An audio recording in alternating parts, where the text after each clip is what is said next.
Sen yaratgan olamu inson go'zal, sen yuborgan Mustafa Qur'on go'zal, sen buyurgan har amal iymon go'zal, ruhlari ichra sunganing vijdon go'zal.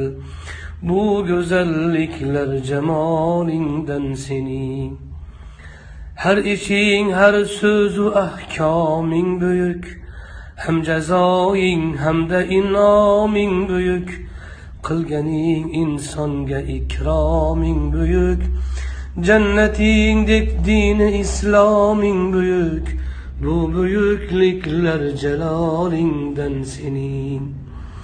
Sen yaratmış ikki dunyoing tugal, har sifating hamma asmoing tugal. Barcha manglaylarda imloing tugal, dillar ichra chekkan imzoing tugal. Bu tugalliklar kamolingdan sening.